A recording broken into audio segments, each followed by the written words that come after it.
Bonsoir bien-aimés dans le Seigneur Jésus-Christ de Nazareth. Que la paix et la grâce de notre Dieu soient avec vous. Et que sa miséricorde et sa bonté soient sur vous. L'exhortation de ce soir va à l'endroit des hommes de Dieu.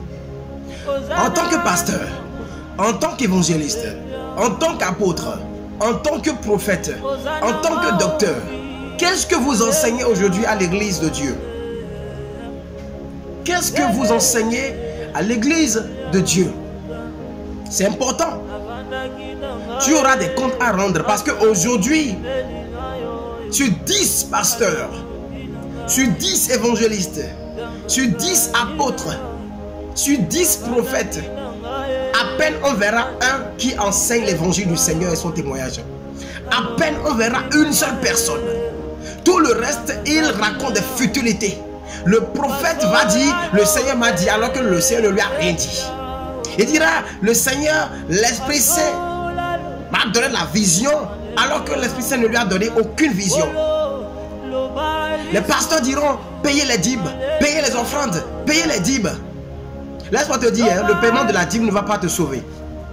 Tu peux payer ta dîme 5 sur 5 et aller en enfer. La dîme n'est absolument rien. Ils ne vous disent pas la vérité. Nous sommes à la fin des temps. Nous sommes à la fin des temps. Le Seigneur revient bientôt.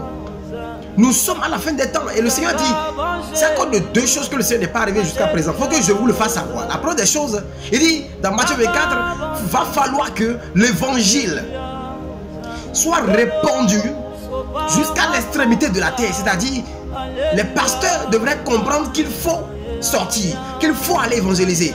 Et non d'aller se rassembler chaque fois dans des bâtiments appelés le temple. Parce que bientôt, selon la révélation de Jean sur l'île de Patmos, lorsqu'il a été enlevé en esprit, laisse-moi vous dire, quand la persécution va commencer, plus personne ne pourra se rassembler dans des bâtiments, dans des temples. Vos bâtiments carrelés là, on n'a pas refusé que vous fassiez des carreaux, non. Mais l'objectif, la mission pour laquelle on a été appelé, c'est d'évangéliser. On dit prêcher, allez prêcher dans le monde entier. Faites des nations mes disciples. On n'a pas dit d'aller se rassembler à chaque fois dans les synagogues, non. Allez prêcher. À chaque fois que vous vous mettez dans les synagogues, dans les temples, il y a des âmes qui ont soif de la parole et qui meurent. Ils meurent, ils périssent. Parce que votre ventre ne vous a pas donné le temps. Il y a beaucoup de pasteurs aujourd'hui, beaucoup sont pasteurs parce qu'ils savent qu'il y a des avantages là-dedans. Il y a des pasteurs qu'on affecte dans des églises et puisque dans ces églises, il y a de l'argent, il y a de gros salaires, il ne veut plus quitter. On l'affecte pour qu'il aille au nord, mais il ne veut pas quitter. Il y a des pasteurs, vous les affectez dans des églises données, dans des temples donnés. Mais vous les réaffectez ailleurs, ils ne sont pas prêts pour partir. À cause de leur ventre, parce qu'ils savent que dans l'église là, attention, comme c'est la capitale, les membres, les fidèles membres, ils donnent vraiment l'argent.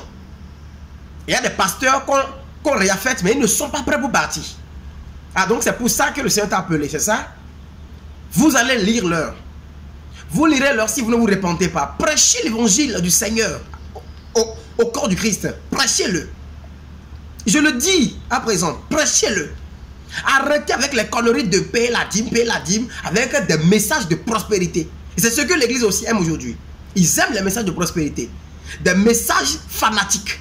Des églises où on leur dira, tu auras ton passeport, tu auras ton visa, tu vas voyager, tu iras en Amérique, tu iras en France, tu iras en Chine, tu auras des enfants, tu auras le mariage, tu auras d'emploi. Voilà ce que l'église aime aujourd'hui. Mais ça ne nous étonne pas parce que l'apôtre Paul avait déjà dit que ce moment viendra où ces enseignements seront prêchés. Cela ne nous étonne pas. Mais vous, hommes de Dieu, vous qui êtes